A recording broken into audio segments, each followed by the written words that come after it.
नमस्कार प्यारे साथियों और विद्यार्थियों और मेरे सहपाठियों। आज हम पढ़ रहे हैं आप लोगों का वनस्पति जगत का पार्ट थर्ड। इससे पहले भी हम पढ़ चुके हैं पार्ट 2, 1 एंड 2। 1 में हमने शैवाल के बारे में बात करी थी और 2 में ब्रायोफाइटा के बारे में बात करी थी। 3 जो पोर्शन है अपना हम टेरिडोफाइटा के बारे में बात करेंगे। तो हम लोगों ने बात करी थी कि शैवाल है, शैवाल में ना तो जड़, तना, पत्ती, रूट, स्टेम, लीफ नहीं दिखाई देती। क्लियर? मतलब उसका पादप शरीर इनमें विभेदित नहीं था। और शैवाल क्या सारे कहां होते हैं? जल में पाए जाते हैं। दूसरा, ब्रायोफाइटा ऐसे पौधे थे जो जल से निकलकर स्थल पर आने तो लगे थे लेकिन पूरी तरह स्थलीय नहीं थे, उनमें भी जनन के लिए जल की आवश्यकता होती थी। अब हम डेवलपमेंट तो देख ही रहे हैं, तो हमारे पास में जो सेकंड के बाद में थर्ड डेवलपमेंट आने वाला है वो किसमें आने वाला है? टेरिडोफाइटा में। टेरिडोफाइट का जीवन चक्र हम यहाँ पर एनसीईआरटी की पूरी बात करेंगे और एनसीईआरटी के साथ में एक्स्ट्रा भी। बेटा अब थोड़ा सा धीरे धीरे जब हम स्टेप बाय स्टेप पढ़ते हैं, जैसे कि डेवलपमेंट होता है, पहले छोटा बच्चा होता है तो बाल्यावस्था पढ़ते हो आप लोग, फिर और ज्यादा पढ़ते हो तो उसमें थोड़ा सा एडल्टनेस आती है तो किशोरावस्था, फिर और ज्यादा होता है तो युवा हो जाता है। जैसे जैसे युवा होता जाता है तो उसकी लाइफ में चैलेंजेस आते रहते हैं। इसी तरह से प्लांट में जब एल्गी थे, रूट स्टेम लीफ नहीं थी तो कोई इशू नहीं था, लेकिन जैसे ही रूट स्टेम लीफ की जैसे स्ट्रक्चर आई ब्रायोफाइटा में, तो ब्रायोफाइटा कहां पर आए? लैंड पर आए। अब जब लैंड से निकलकर यहां और ज्यादा लैंड में पूरी तरह डेवलपमेंट हो रहे हैं स्थल पर, तो इनमें संवहन उत्तक आ जाएंगे। तो यहां पर अब पूरी तरह से हम संवहन उत्तक की बात जो करते हैं वो किसमें करते हैं? टेरिडोफाइटा में। किसमें करते हैं बेटा? टेरिडोफाइटा में। यहां पर बेटा अब टेरिडोफाइट से हमें जिम्नोस्पर्म में जाना पड़ेगा। तो जिम्नोस्पर्म में जब हम जाएंगे तो हमें एक चीज ये ध्यान रखनी है कि इसकी भी कुछ स्पीसीज ऐसी होंगी जो जिम्नोस्पर्म में जाने के लिए रिलेशन शो करेंगी। जैसे एल्गी में से कौन था? कारा निकल कर आया था। कारा निकल कर आया था कहां पर? लैंड पर। उसी तरह से ब्रायोफाइटा में भी हमने पढ़ी थी 2 क्लास, कौन कौन सी? लिवरवर्ट एंड मोस। तो लिवरवर्ट किसको शो करती थी? आप लोगों के थोड़े से कम डेवलपमेंट को, और मोस किसको शो करती थी? ज्यादा डेवलपमेंट को। तो हमने वहां पढ़ा था कि इसमें जो अंकुरण होता है वो प्रत्यक्ष और अप्रत्यक्ष होता है। अप्रत्यक्ष किसमें होता है? मोस में, और प्रोटोनिमा शो करता है।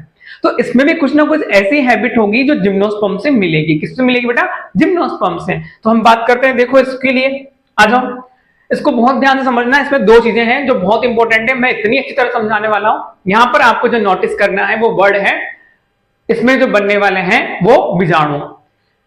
मोस्ट ऑफ द टेरिडोफाइट, मतलब बात करते हैं हम 100%, हमारे पास यहां पर कोई 100% टेरिडोफाइट है, ये याद रखना आपको। 100% टेरिडोफाइट को हम 2 पार्ट में डिवाइड कर देंगे। 90%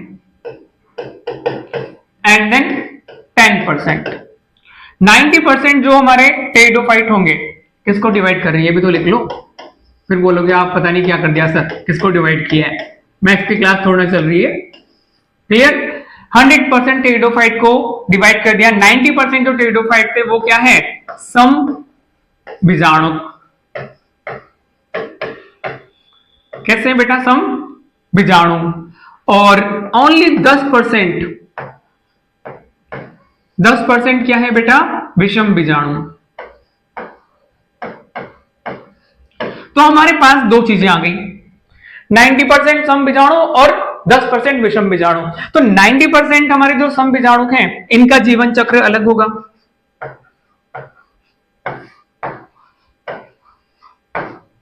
और जो 10% हमारे पास में विषम बीजाणु हैं इनका जीवन चक्र थोड़ा अलग होगा। तो यहां पर आपको टेरिडोफाइट में 2 तरह के जीवन चक्र मिलेंगे, एक तो सम बीजाणु के लिए और एक विषम बीजाणु के लिए। हम विषम बीजाणु में एनसीईआरटी के 2 ही एग्जाम्पल है जो हमें याद रखने हैं, एक तो है स्लेजिनेला और दूसरा है साल्विनिया। कौन कौन से एग्जाम्पल है बेटा? मैं आपको बता दूं।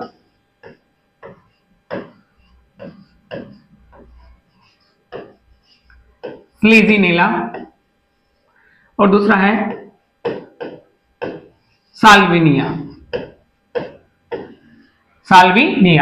ये 10% में, मतलब इनके कुछ रिलेशनशिप जिम्नोस्पर्म से मिलेंगे ताकि वो उनके जैसी हैबिट शो कर सके।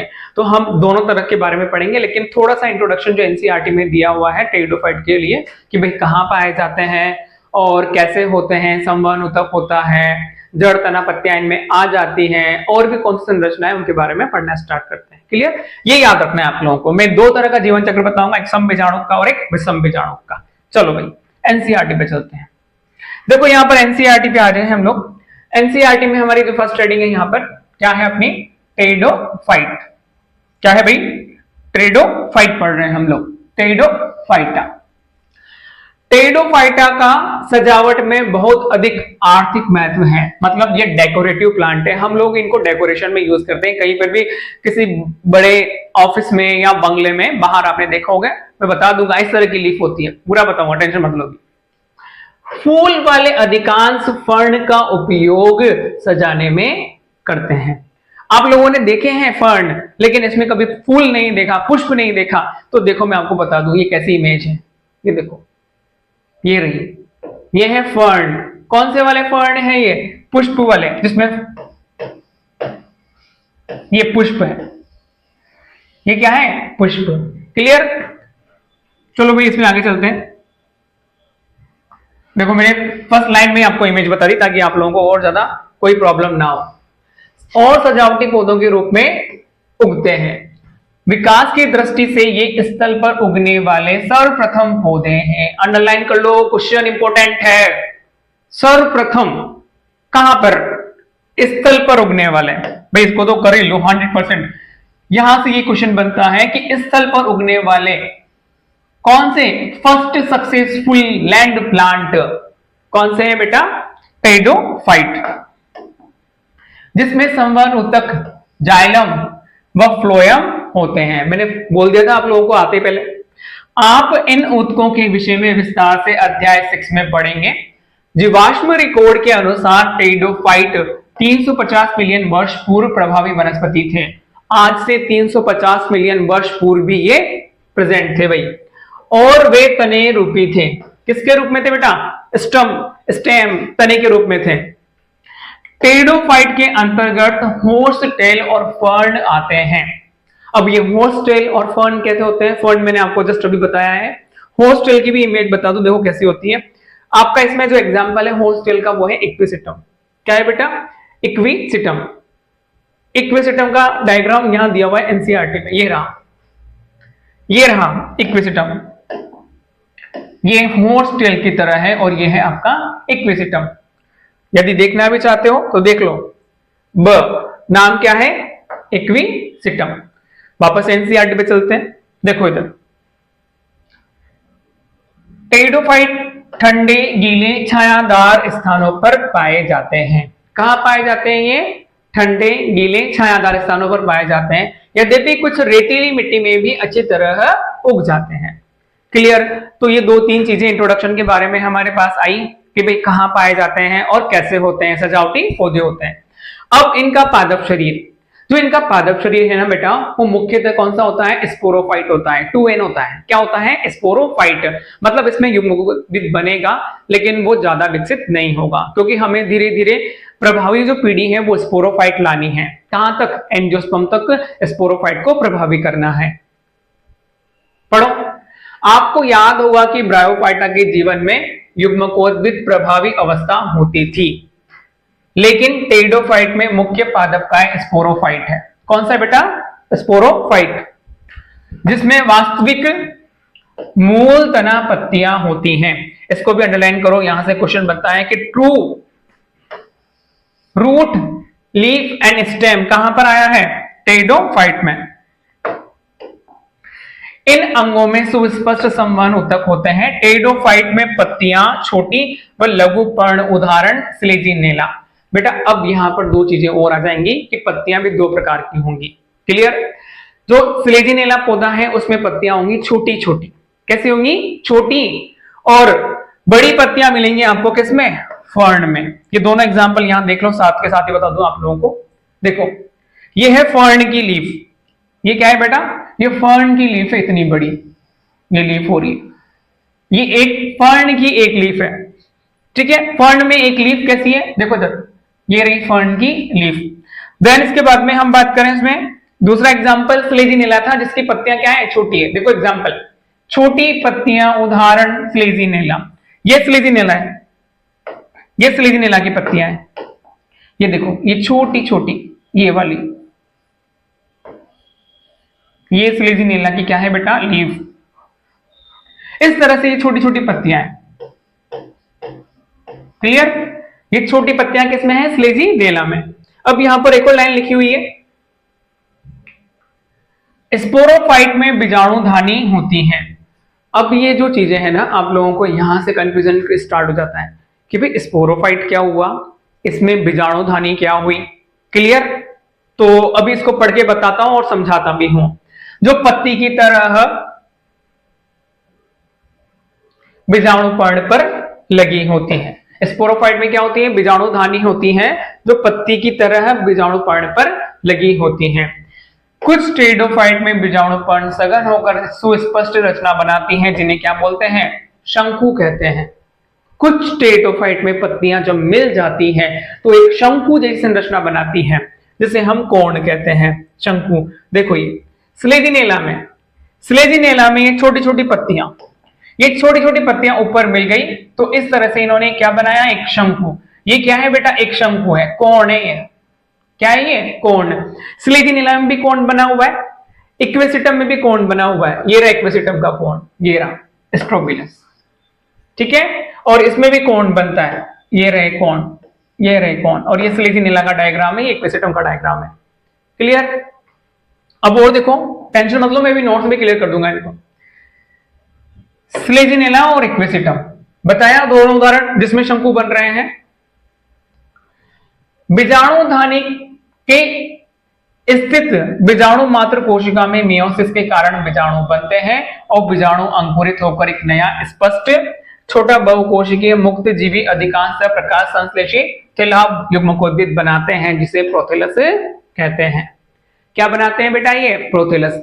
लेकिन ये बात किसके लिए हो रही है, प्रोथेलस वाली बात, सम बीजाणुक पादपों के लिए। यहां लिख लो, किसकी बात कर रही है, प्रोथेलस किसके लिए होता है, सम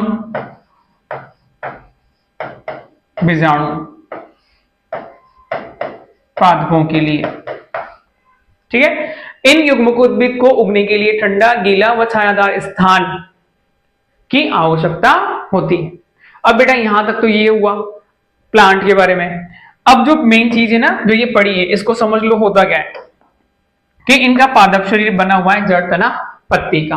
किसका बना हुआ है, जड़, तना, पत्तियों का। जैसे कि ये मान लीजिए हम लोग इस तरह से,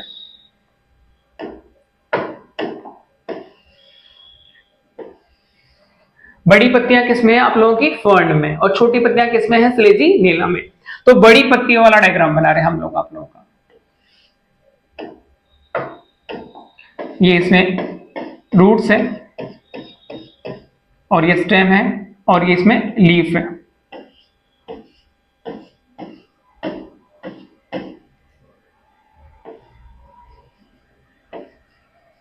ये लीफ, ये इनकी लीफ है, किसकी, फर्न की। बेटा ये फर्न की एक लीफ, ये फर्न की जो एक लीफ है, इसको मैं बाहर निकाल के और बताता हूं आप लोगों को। जैसे ये एक पत्ती मैंने बाहर निकाल ली इधर, अब देखो इसकी संरचना बनेगी ऐसी,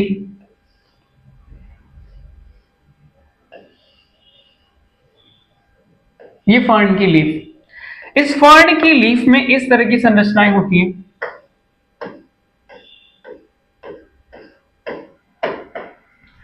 अब यहां पर इस लीफ से पहले मैं बता दूं, जो ये प्लांट है, इसमें ये तो हमने बोल दिया क्या है, तना। ये क्या है बेटा, तना। ये क्या है, पत्ती। और ये क्या है, जड़। ये पूरा प्लांट किसको शो कर रहा है बेटा आप लोगों का, किसको, स्पोरोफाइट।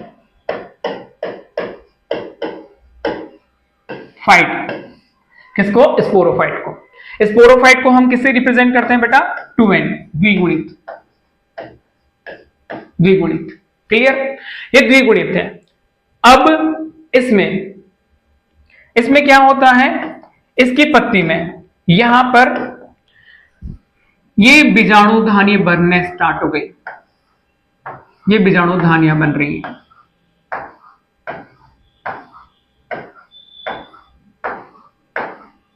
ये बीजाणु धानियां, बीजाणु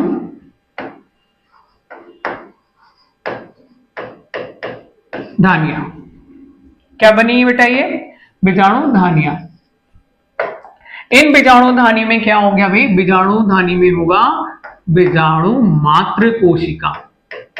क्या होगी इसमें, बीजाणु मात्र कोशिकाएं। ये बीजाणु मात्र कोशिकाएं, ये है बीजाणु मात्र कोशिकाएं। ये बीजाणु मात्र कोशिकाएं भी क्या है बेटा, 2n। अब इस बीजाणु मात्र कोशिका को मैंने बाहर निकाल लिया, एक बीजाणु मात्र कोशिका में ये रही। इस बीजाणु मात्र कोशिका में क्या होगा, अर्धसूत्री विभाजन होगा। क्या होगा बेटा, मियोसिस।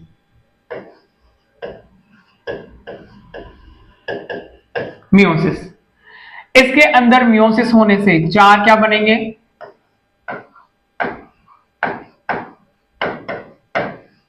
बीजाणु। 4 क्या बनेंगे, बीजाणु। और ये बीजाणु क्या होंगे बेटा, अगुणित। ये क्या है, इसको बोलते हैं स्पोर मदर सेल। बीजाणु मात्र कोशिका, उसमें हुआ अर्धसूत्री विभाजन। अर्धसूत्री विभाजन, अर्धसूत्री विभाजन के बाद में देखो यहां पर क्या होगा, बीजाणु बने हैं। अब ये बीजाणु बेटा हवा में, इसमें इलेक्ट्रस जैसी स्ट्रक्चर हम बोलते हैं, हवा में अंकुरित होते हुए कहां जाएंगे, ये सतह पर आ गए। कहां पर आ गए बेटा, सतह पर। देखो इधर, इनको हम कहां लेकर आ गए, लैंड पे, लैंड के प्लेस पर आ गए, सतह पर आ गए। ये देखो यहां पर एक बीजाणु मृदा पर, इससे न्यूट्रिशन लेगा, इसमें रूट्स वगैरह निकलेगी। इससे जो संरचना बनेगी वो देखो ऐसी होगी, हार्ट शेप, हृदयाकार। हृदयाकार, इसमें यहां से निकलेंगी रूट्स, राइजोइड जिसको हम बोलते हैं मूला। और मोस्ट इंपॉर्टेंट बात, ये भी क्या है अभी, हैप्लॉइड। और ये भी क्या है, हैप्लॉइड। इसमें यहां पर 2 जनन अंग, नर जनन अंग और मादा जनन अंग। नर जनन अंग वही इस तरह से, जिसमें होंगे पुमणु, पुमंग जिसको हम बोलते हैं, ये पुमंग, ये पुमंग। ये पुमंग बाहर निकल जाएंगे भाई, ये पुमंग बाहर निकल गया। और ये है इसमें मादा जननांग। मादा जननांग में ये क्या है, अंड कोशिका। क्लियर बेटा, यहां पर जो बीजाणु बने वो क्या है भाई, सम बीजाणु। मतलब 90% टेरिडोफाइट में इस तरह की स्ट्रक्चर बनती है। और मोस्ट इंपॉर्टेंट बात, इस संरचना को हम बोलते हैं प्रोथेलस। क्वेश्चन यहीं से बनता है, प्रोथेलस। प्रोथेलस किसमें मिलता है, टेरिडोफाइटा में। और प्रोटोनिमा किसमें बनता है आप लोगों का, ब्रायोफाइटा में। यहां पर जो प्रोथेलस होता है ना बेटा, ये हरे रंग का होता है। कैसा होता है बेटा, ग्रीन। लिख दूं यहां पे मैं कैरेक्टर,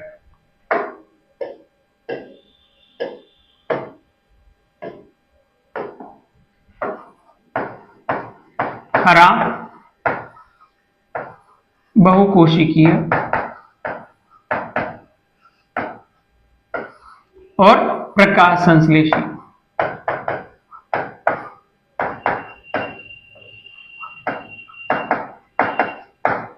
प्रकाश संश्लेषी। क्लियर, हरा होता है, बहुकोशिकीय होता है, प्रकाश संश्लेषी होता है। अब ये जो पुमंग है ये पानी के थ्रू, अभी भी जल की आवश्यकता है निषेचन के लिए, यहां पर पहुंच जाते हैं। कहां पहुंच गए? इसके पास में। इसका भी N और इसका भी N दोनों मिल जाते हैं और संरचना बनती है यहां पर इसके अंदर। किसके अंदर? प्रोथेलस के अंदर। प्रोथेलस के अंदर जो संरचना बनेगी वो क्या होगी? 2N। 2N कहां बना भाई? इसके अंदर। ये क्या होगा? युग्मनज। इस युग्मनज से यहीं पे क्या बनेगा बेटा? भ्रूण। और क्या होगा? अंकुरण।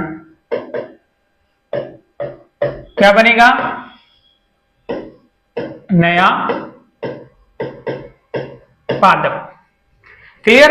अब आप लोगों को दिखाई दे रहा होगा, देखो इधर, ये देखो इधर, ये किसका है? 90% सम बीजाणु टेरिडोफाइटा का जीवन चक्र। क्लियर? 90% समबीजाणु टेरिडोफाइटा का जीवन चक्र, मतलब ये इक्विसिटम और स्लेजिनेला का नहीं है। क्लियर? सॉरी, ये इक्विसिटम और साल्विनिया का नहीं है, बाकी सबका है। क्लियर? टेरिडोफाइट में भी ऐसा होगा, टेरिडोफाइट में भी, इक्विसिटम में भी ऐसा होगा, बाकी और भी एग्जांपल इसमें ऐसा होगा। तो यहां पर ये जो पर्ण है इसको बोलते हैं बीजाणु पर्ण। ऐसी पत्ती जो बीजाणुओं को धारण करती है उसे बोला जाता है बीजाणु पर्ण। ये क्या हो गई बेटा? बीजाणु पर्ण। और ये कैसी है? बड़ी पत्ती है। क्लियर? एक बार फिर समझ लेता हूं, बताता हूं मैं आप लोगों को। देखो इधर, इसके जीवन चक्र में ये कौन सी अवस्था थी? 2N। ये कैसी है? 2N। ये कैसा है? यहां तक, यहां तक मियोसिस नहीं हुआ ना, जहां जहां तक, ये कोशिका। ये डायग्राम। क्लियर? मतलब यहां देखो आप लोग, फिर बता दो मैं, इस पोर्शन को देखना।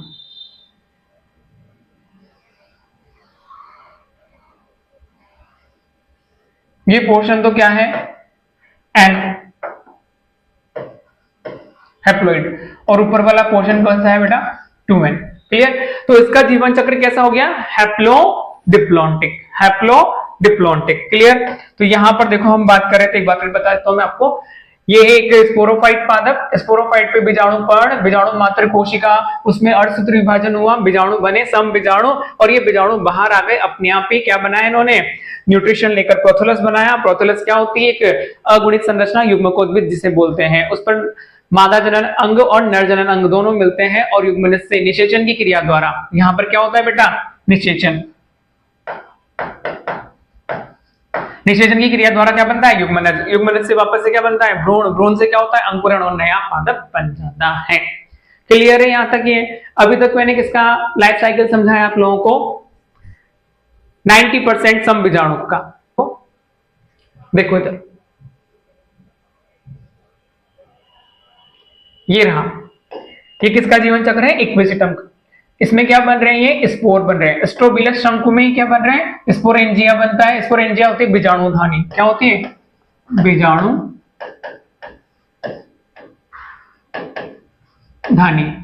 स्पोरेंजियो स्पोर जिसको बोलते हैं।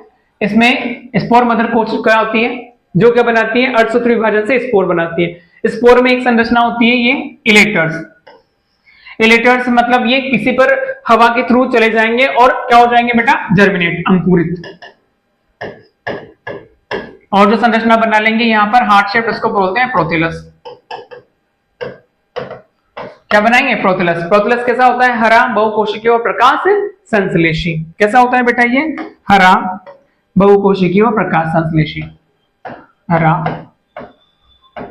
बहुकोशिकीय व प्रकाश संश्लेषी। क्लियर? प्रकाश संश्लेषी होता है ये।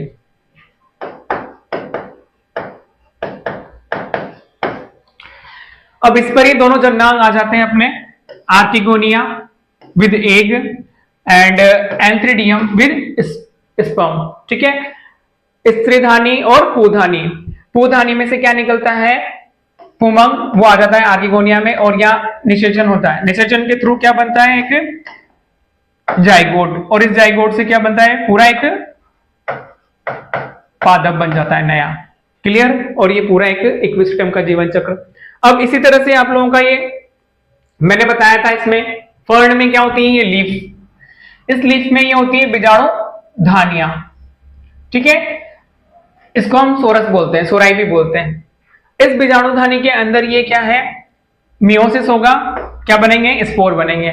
ये मियोसिस के बाद में स्पोर कहां चले जाएंगे, जर्मिनेट होने, अंकुरित होने में, और ये क्या बनाएंगे, एक प्रोथेलस, प्रोथेलस बन गया।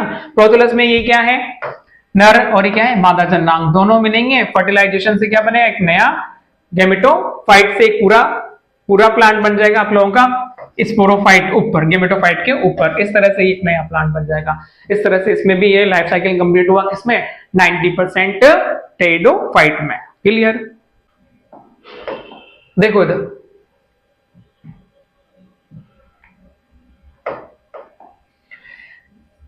इसकी विशिष्ट सीमित आवश्यकताएं और निषेचन के लिए पानी की आवश्यकता होती है। अभी पढ़ा हम लोगों ने, कम होने के कारण जीवित टेरिडोफाइट का फैलाव भी सीमित होता है। पानी की आवश्यकता तो है लेकिन कम है, और कम भौगोलिक क्षेत्रों तक सीमित होते हैं।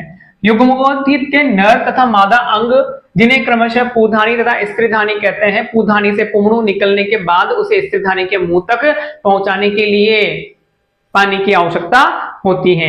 स्त्रीधानी में प्रवेश स्थित अंडे से नर युग्मक संलग्न हो जाते हैं और युग्मनज बनाते हैं। उसके बाद युग्मनज से बहुकोशिकीय सुस्पष्ट स्पोरोफाइट बन जाता है, जो टेरिडोफाइट की प्रभावी अवस्था है। प्रोथेलस बना था, प्रोथेलस से पूरा क्या बन गया था आप लोगों का, स्पोरोफाइट। यद्यपि अधिकांश टेरिडोफाइट में जहां स्पोर एक ही प्रकार के, ये लाइन एक ही प्रकार के, ये इंपॉर्टेंट लाइन, आगे बात समझ में। मैंने जो आप लोगों को जीवन चक्र समझाया वो किसका है बेटा, एक ही प्रकार के लिए, मतलब 90%, अधिकांश की बात कर रहा है यहां पर, क्या 90% टेरिडोफाइट में ऐसा होता है। उन पौधों को समबीजाणुक, स्लेजिनेला और साल्विनिया, ठीक है, समबीजाणुक कहते हैं। स्लेजिनेला, साल्विनिया में दो प्रकार के, अब ये दो एग्जाम्पल मैंने बताया था आप लोगों को स्टार्टिंग में। स्लेजिनेला और साल्विनिया में बृहद बड़े और लघु छोटे स्पोर बनते हैं, जिन्हें विषम बीजाणु कहते हैं। ये इंपॉर्टेंट लाइन है। दो एग्जांपल याद रखने थे आप लोगों को, मैंने बता दिए थे, स्लेजिनेला, साल्विनिया, जिसमें विषम बीजाणु बनते हैं। और अभी तक हम लोगों ने जो जीवन चक्र पढ़ा है वो किसका पढ़ा है, सम बीजाणु का। अब बड़े बृहद बीजाणु तथा छोटे लघु बीजाणु क्रमशः मादा तथा नर युग्मकोद्भिद में बन जाते हैं। किसमें बन जाते हैं, नर व मादा युग्मकोद्भिद में। ऐसे पौधों में मादा युग्मकोद्भिद अपनी आवश्यकताओं की पूर्ति के लिए पैतृक स्पोरोफाइट से जुड़ा रहता है। अब इस लाइन को समझना बेटा, अभी तक मैंने आप लोगों को समबीजाणुक प्लांट के बारे में बताया था, और समबीजाणुक पौधे कौन कौन से थे, देखो इधर एक बार फिर बता दो, जो एनसीईआरटी में दिए हुए हैं। ये आप लोगों का डायग्राम है स्लेजिनेला का। ये किसका डायग्राम है बेटा, स्लेजिनेला का। तो ये है विषम बीजाणुक, ये है फर्न, आप लोगों का क्या है, ये फर्न, ये है समबीजाणुक। इक्विसिटम क्या है आप लोगों का, ये था समबीजाणु। क्लियर बेटा। इक्विसिटम में एक और चीज है जो यहां पर एनसीईआरटी में तो नहीं दी हुई है, मैं बता दूं। इक्विसिटम में जो शाखाएं निकलती है वो दो प्रकार की शाखाएं निकलती हैं। कैसे, ये रहा इक्विसिटम। इक्विसिटम में एक शाखा तो निकलती है इस तरह से, जो वेजिटेटिव होती है, इस तरह से। वेजिटेटिव मतलब कायिक, इसमें आगे जाके रिप्रोडक्शन की कैपेसिटी नहीं होती है। एक होता है फर्टाइल सूट, जो ये शंकु बनाता है, जिसमें यहां से तो ये रूट्स होते हैं, ये इंटरनोड होता है और ये नोड होता है, और ये छोटी छोटी छोटी क्या होती है, लीव्स होती हैं, और ये शंकु बनाते हैं। क्लियर, ये शंकु। अब ये शंकु था किसका, समबीजाणुक का। अब बेटा हमारा दूसरा एग्जाम्पल था कौन सा, विषम बीजाणु। विषम बीजाणुक ये है स्लेजिनेला। स्लेजिनेला की पत्तियां क्या होती है, छोटी, मैंने पहले बता दिया आप लोगों को। ये रहा, छोटी छोटी पत्तियां, लेकिन ऊपर वाला क्या है इसका, शंकु। क्या है बेटा ये, शंकु। अब इस शंकु को समझ लो, जैसे कि मेरे हाथ में ये शंकु है, दिख रहा है शंकु, ये इसका इतना मोटा है अंदर से, ये मान लो ऐसा शंकु है। अब इसी शंकु के अंदर मादा युग्मकोद्भिद और नर युग्मकोद्भिद है। क्या होंगे बेटा, मादा युग्मकोद्भिद और नर युग्मकोद्भिद दोनों। इंपॉर्टेंट बात ये है, कैसे होते हैं देखो इधर, ये इंपॉर्टेंट है। ये किसकी बात कर रहे हैं बेटा, हम 90% तो कर लिया सम बीजाणु की, 10% जो विषम बीजाणु के उनकी बात कर रहे हैं। कैसे होता है इनमें, ये फ्लेजिनेला का डायग्राम है, और ये तो इसकी छोटी छोटी पत्तियां हैं, लेकिन ये क्या है, शंकु। ये देखो, ये रही लीफ और ये रहा बेटा इसका शंकु। अब इस शंकु में देखो, यहां पर इंपॉर्टेंट बात है, इस शंकु को यदि मैं 3D डायग्राम में बताऊं, 3D में मतलब मैंने पेन बताया था आपका, ये रहा 3D इस तरह से, शंकु का इतना सा, ये शंकु का डायग्राम इतना सा शो किया इन्होंने। इस शंकु का यदि लॉन्गिट्यूडनल सेक्शन कट करते हैं, तो इसमें ये वाला तो किसको शो कर रहा है बेटा, मेगास्पोरेंजिया को। और यदि इसी में ही बात करें तो ये क्या है, माइक्रोस्पोरेंजिया।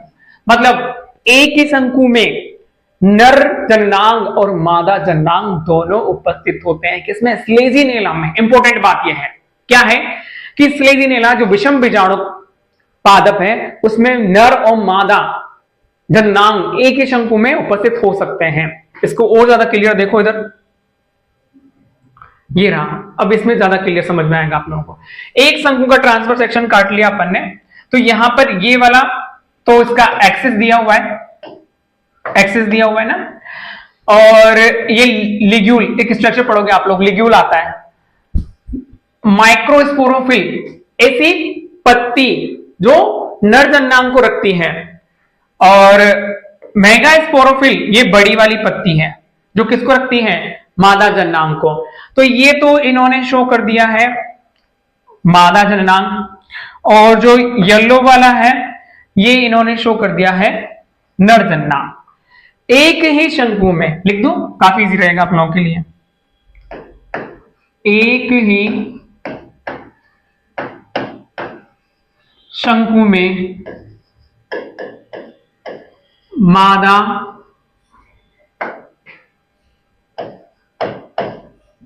व नर जनन अंग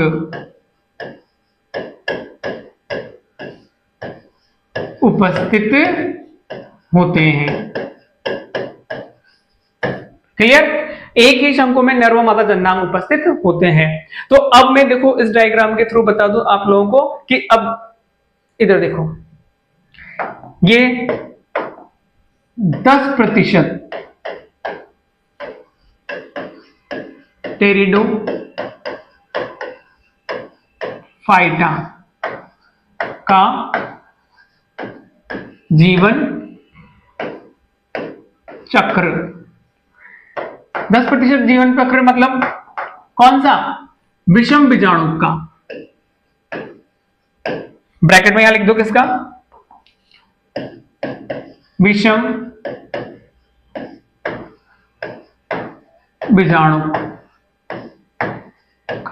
और कौन कौन से है ये, फ्लेजिनेला एंड साल्विनिया। अब फ्लेजिनेला प्लांट इस तरह से बनाया हुआ है हमारे पास एनसीईआरटी में, इस तरह से बताए थे आप लोगों को। ये लीफ आ रही है इसमें,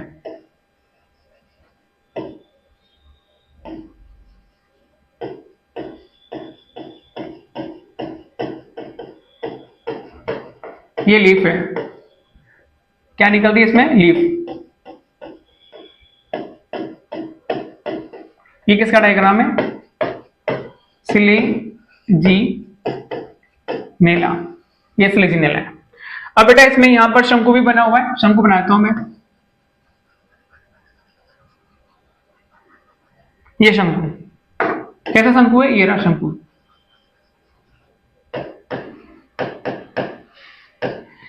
इस शंकु में मादा और नर जननांग भी है। देखो इसका डायग्राम, ये तो इस शंकु में एक्सिस, अक्ष, और इस शंकु में इस तरह की लीफ बनी हुई थी, हमने देखी थी।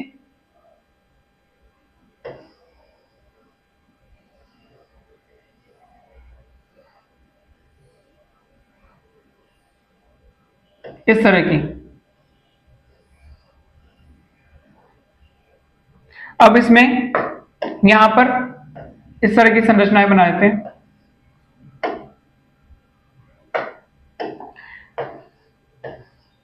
ये देखो, ये वाला तो आपका शो कर देगा नर जनन नांग, और ये वाला शो करेगा इधर, बता देता हूं, मादा जन्नांग, मादा जन्नांग, जननांग। क्लियर बेटा? इसमें अब क्या बनेंगे, मादा जन्नांग में क्या बनेगी आप लोगों का, अंड कोशिका, अंड कोशिका।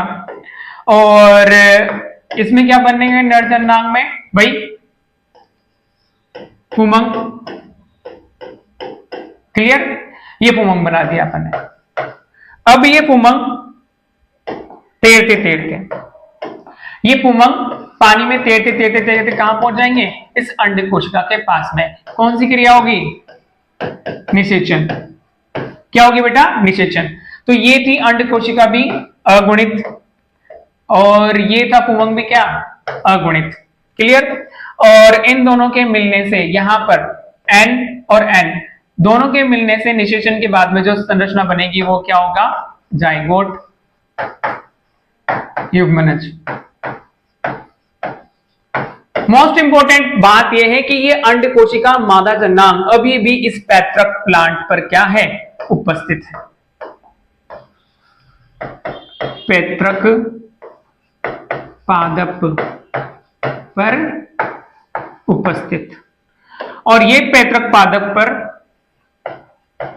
उपस्थित है, तो इस जाइगोट का अंकुरण भी कहां होगा, यहीं पर होगा। मतलब ये इस पादप पर जाइगोट क्या होगा, अंकुरित होगा, और अंकुरित होते हुए एक नई संरचना किसका निर्माण करना स्टार्ट कर देगा बेटा, ये बीज, बीज स्वभाव। और बीज स्वभाव आते ही क्या बन जाएगा, ये नया, देखो इधर, नया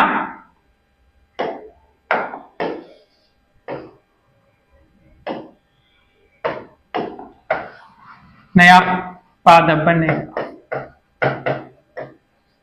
क्या बना लिया, नया पादप, स्लेजिनेला।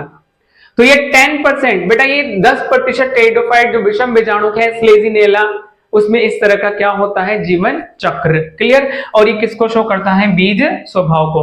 एनसीईआरटी में चले हम जहां पढ़ रहे थे, देखो विषम बीजाणु कहते हैं बड़े बृहद बीजाणु मादा, और छोटे लघु बीजाणु जिनको हम क्या बोलते हैं, नर।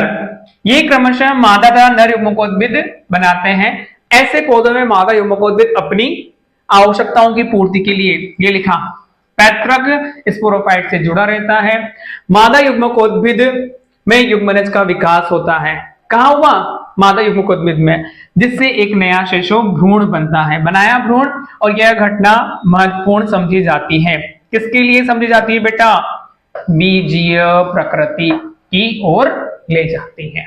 यहां तक ये इसमें कंप्लीट हुआ क्या, टेरिडोफाइटा का जीवन चक्र। अब इसकी क्लासेस दी हुई हैं और उनके एग्जाम्पल दिए हुए हैं, वो याद रखने आपको डायरेक्ट। देखो इधर टेरिडोफाइटा के 4 वर्ग हैं, साइलोप्सिडा, एग्जाम्पल इसको साइलोटम है, लाइकोप्सिडा जिसके एग्जाम्पल है स्लेजिनेला एंड लाइकोपोडियम। तो स्लेजिनेला हो गया, लाइकोपोडियम हो गया, और साल्विनिया, ये सब विषम बीजाणु हैं। Sphenopsida Equisetum, Pteropsida Dryopteris, Pteris and Adiantum. तो यहां तक इसमें हमने टेरिडोफाइटा का लाइफ साइकिल कंप्लीट किया। ठीक है, आगे आपको जो भी प्रॉब्लम हो कमेंट में आप लिख सकते हैं। क्लियर?